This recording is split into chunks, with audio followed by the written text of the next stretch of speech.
आर्थिक ढांचे का विश्लेषण करेंगे। तो हेडिंग कर लीजिए, आर्थिक ढांचा का विश्लेषण। तो सेंधो क्षेत्र में एक बहुत विशाल अन्नागारों का पता किया गया है, लगाया गया है, जो कि ज़्यादातर हड़प्पाई क्षेत्र में और मोहनजोदड़ो के क्षेत्र में मिलते हैं। ठीक। कृषि जो कार्य है, जो कृषि होता है, ठीक, ये नगरों का विकास में सहायक थी। नगर के जो आधार हैं वो कृषि से ही हुए हैं। जैसा कि आप लोग ने यहाँ ये सब नगर देखे हैं, कालीबंगा हुआ, हड़प्पा हुआ, मोहनजोदड़ो हुआ, यहाँ से अन्नागार की प्राप्ति हुई है। और हड़प्पा के क्षेत्र से अन्नागार, जो सबसे विशाल अन्नागार है वो है मोहनजोदड़ो का। ठीक। ये 45 इंटू 45 मीटर का एक बड़ा अन्नागार है। ठीक। पर किंतु जो कृषि क्षेत्र है, हम ये नहीं कह सकते कि कृषि क्षेत्र में सेंधो के वासियों द्वारा एक उन्नत कृषि अपनाई गई थी। क्यों? क्योंकि ऐसे साक्ष्य हमें नहीं मिलते। हमें नहीं मिलते कि उनके जो भी सेंधो वासियों द्वारा एक कृषि का एक मजबूत जो फैलाव है वो किया गया था। और हो सकता है कि इसका जो मुख्य कारण है खाद्यान्न संकट का, जो कि कृषि से इनका दूरियां बढ़ा दिया, वो यहाँ का बाढ़ भी हो सकता है, सूखा भी हो सकता है, ये सब क्षेत्र भी हो सकते हैं। और व्यापार भी हो सकता है, शिल्प भी हो सकता है। इन सब के कारण भी हड़प्पा के लोग द्वारा कृषि को ज़्यादा क्या बोल सकते हैं कि ज़्यादा उनकी इच्छाएं नहीं हुई, कि मतलब कृषि में ज़्यादा फायदा नहीं मिला उन्हें। क्योंकि ज़्यादातर जो भी उत्पादन हो रहा था कृषि से, वो वहाँ की आवश्यकताओं के अनुसार ही हो रहा था। जो उत्पादन कृषि में ये सब कर रहे थे, वो सिर्फ अपनी आवश्यकताओं के अनुसार कर रहे थे, आवश्यकताओं के अनुसार कर रहे थे। ये सब ये सब उन्हें व्यापार के उद्देश्य से नहीं किया जा रहा था, क्योंकि ऐसा साक्ष्य हमें मिले हुए हैं। ठीक।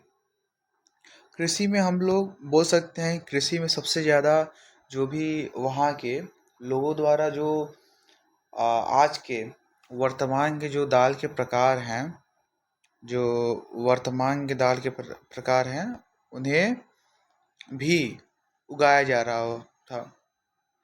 क्योंकि ऐसे हमें दालों के प्रमाण भी मिले हुए हैं।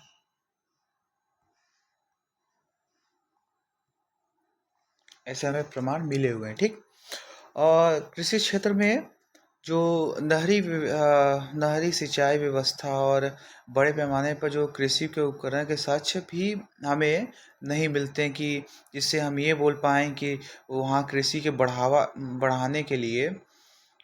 बढ़ाने के लिए हमें नहरें हमें प्राप्त हैं, या हमें सिंचाई व्यवस्था, एक सुनियोजित सिंचाई व्यवस्था हमें प्राप्त है, ऐसा भी हमें नहीं है।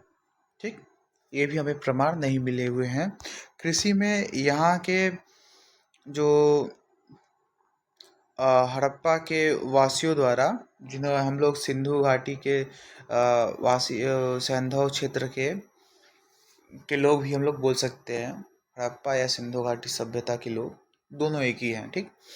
तो यहाँ पर सबसे ज़्यादा जो उगाई गई फसलें हैं, ठीक, फसलें हैं, वो हैं गेहूँ, और जौ और बाजरा इत्यादि ऐसे ही हैं। चावल के साक्ष्य हमें कम मिलते हैं। जो हमें चावल है, हमें ये कम मिलता है कि शायद इसके उत्पादन में कमी था, क्योंकि वहाँ वहाँ शायद सूखा होता होगा, क्योंकि ये ज़्यादातर बस्तियाँ जो सिंधु नदी है उसके पास में बनाई गई थी। ठीक, तो नकदी फसल में और औद्योगिक फसलों में भी हम लोग दे सकते हैं कि नकदी फसल में हमें क्या मिलते हैं और औद्योगिक फसलों में हमें क्या मिलते हैं, इन्हें किस तरह से वो लोग बनाए हुए थे। ठीक,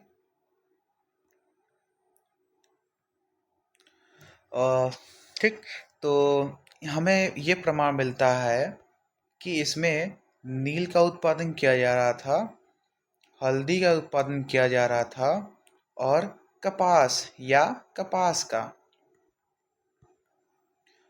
उत्पादन किया जा रहा था। ऐसे हमें साक्ष्य प्राप्त होते हैं, जिससे कि यह पता चलता है कि यहाँ पर कृषि की उन्नति हुई थी, परंतु उतने भी नहीं कि ये एक कृषि प्रधान क्षेत्र हो। ठीक, यहाँ पर जो सिंधु घाटी क्षेत्र है, जैसा कि आप लोग देख रहे हैं यहाँ पर, कि यहाँ पर आप देख रहे हैं कि ये जो एरिया है, ये नदी का एरिया, यहाँ पे तो नगर का विकास हुआ है, परंतु जैसे राखी गढ़ी है और ये सब क्षेत्र हैं, चिनाब के पास में वाले क्षेत्र हैं, तो यहाँ पे जो भी बस्तियाँ होती होंगी, शायद उन्हें बाढ़ का खतरा ज़्यादा होता है, जिसके वजह से वहाँ के लोग कृषि के ऊपर ज़्यादा फोकस नहीं किए। और ये भी उनके पतन का एक मुख्य कारण भी हो सकता है कि शायद उनका पतन इसलिए हुआ क्योंकि खाद्यान्न संकट आ गया और पलायन लोग कर लिए। तो इस तरह से हम लोग देख सकते हैं, क्योंकि बाद के चरणों में जो मेसोपोटामिया के अभिलेखों में मेसो मेसोपोटामिया के मेसोपोटामिया के जो अभिलेख हैं, उनमें हमें ये साक्ष्य नहीं मिलते कि जो सैंधो क्षेत्र से जो व्यापार होता था वो कंटिन्यू होता था कि नहीं, क्योंकि 1800 ईसा पूर्व के पास में ये व्यापार के कोई भी साक्ष्य हमें प्राप्त नहीं है। ठीक, और जिससे कि इनका यह संभव है कि नगर क्षेत्र इसी में 1800 तक या 1500 तक, विद्वानों का कहना है कि 1500 तक नगर क्षेत्रों का पूर्ण विनाश हो चुका था। और शिल्प और उद्योग का भी क्षेत्र हमें भी ऐसे ही प्राप्त होता है कि अधिकांश जो धातु है, मृतभांड है, जो धातुएं हैं और मृतभांड है, मृतभांडों का जो ये निर्माण है, वो हमें यहाँ के लोगों की आवश्यकताओं अनुसार ही प्राप्त होता है। ये हमें आवश्यकताओं के अनुसार ही वहाँ के लोगों द्वारा इन्हें पाया जाता था, बनाया जाता था। ठीक,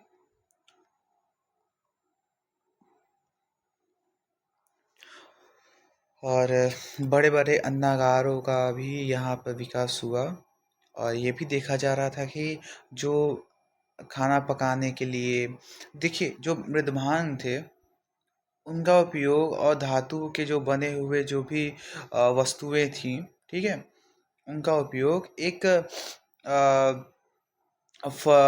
वस्तुओं के जो अनाज होता है, ठीक है, अनाज के भंडारण में काम आता था। ठीक, और खाना पकाने के लिए काम आता था और धार्मिक कर्मकांडों के लिए काम आता था। ठीक, और तो इससे ये पता चलता है कि वहाँ के जो भी शिल्प और औद्योगिक जो क्षेत्र थे वो आवश्यकता अनुसार ही विकसित हुए थे, ना कि व्यापारिक अनुसार, व्यापारिक दृष्टिकोण से।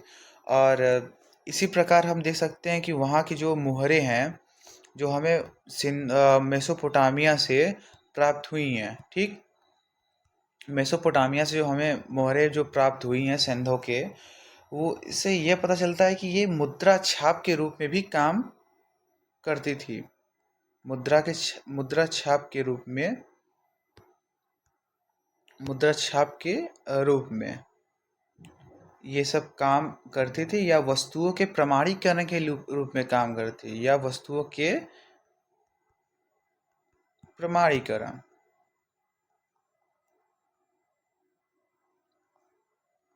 ये भी हो सकता है कि इन्हें इन्हें न केवल लेन देन के लिए यूज होता था, और ये एक वस्तु के जो शुद्धता की ओर से, आपको प्रमाणीकरण मतलब क्या, ये शुद्ध है, कौन सी वस्तु कहाँ से है, ये सब दर्शाने के लिए यूज होता था। ठीक, निर्यात के लिए सबसे, और व्यापार व्यापार के लिए यहाँ पर सूती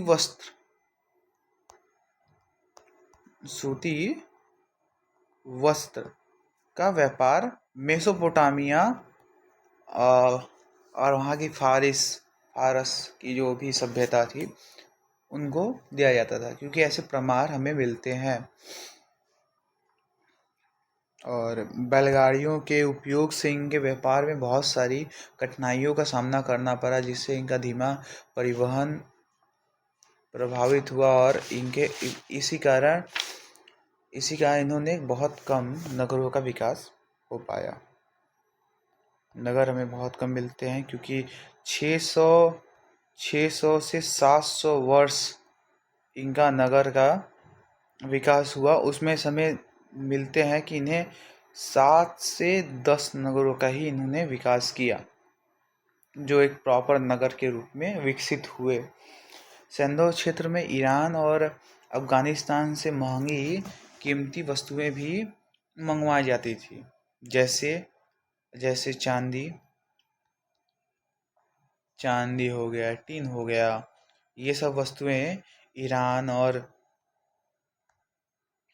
ईरान अफगानिस्तान से मंगवाई जाती थी। ठीक, मेसोपोटामिया के अभिलेख में यह भी प्राप्त होता है, मेसोपोटामिया के अभिलेख में ये भी हमें प्राप्त होता है कि मेहुआ से जो मेहुआ मेहुआ का अर्थ है कि सिंधु क्षेत्र से व्यापार होता था। सिंधु क्षेत्र, तो सिंधु क्षेत्र को ही ये लोग मेहुआ के नाम से जानते थे। वहाँ से उन्हें हमें हाथियों के दांत का भी प्रमाण मिलता है। सिंधुवासी द्वारा हाथियों के दांत का भी व्यापार किया जाता होगा। और जैसा कि आप लोग ने जान ही लिया कि इनके व्यापार में सबसे बड़ी कठिनाई यह थे कि जो धीमी परिवहन है। जैसा कि आप लोग को मैंने बताया कि बैल गाड़ी का ये लोग उपयोग करते थे, जैसे बैलगाड़ी का ये लोग उपयोग करते थे स्थलीय व्यापार के लिए, और नदियों के व्यापार के लिए नौका का उपयोग करते होंगे, जो कि मेसोपोटामिया और उनके समकालीन क्षेत्रों में व्यापार के रूप में होता था। व्यापार में हमें मिलता है कि व्यापार वर्ग में हमें एक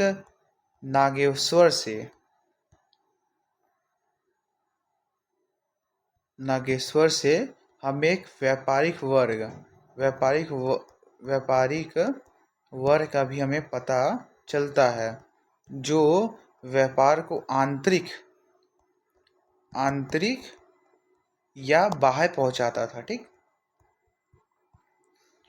जो भी और निर्यात करता था घरेलू बाजार, या फिर अगर ये जो आंतरिक है इसमें यह व्यापार को घरेलू बाजार में बेच देता था, और बाह्य व्यापार के लिए आपका ये लोथल से होते हुए ये सामान को बेचता था।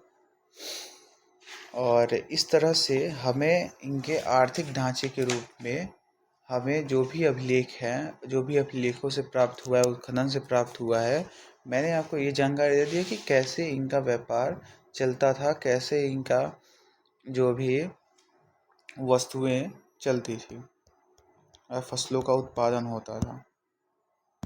ठीक। आप लोग चाहें तो मैं ये भी कर सकता हूँ कि आप लोग को एक प्रॉपर नोट्स बनवा सकता हूँ, जो कि आपको यूपीएससी में यूपीएससी और पीसीएस लोगों के लिए काम आए। एक प्रॉपर नोट्स मैं बनवा सकता हूँ अगर आप लोग चाहें। ठीक है, जैसा हो। तो आज के लिए यही वीडियो है। अगले हेडिंग हम लोग ये जानेंगे कि सिंधु घाटी सभ्यता की जो बस्तियां हैं, उनका जो भी विस्तार हुआ, स्वरूप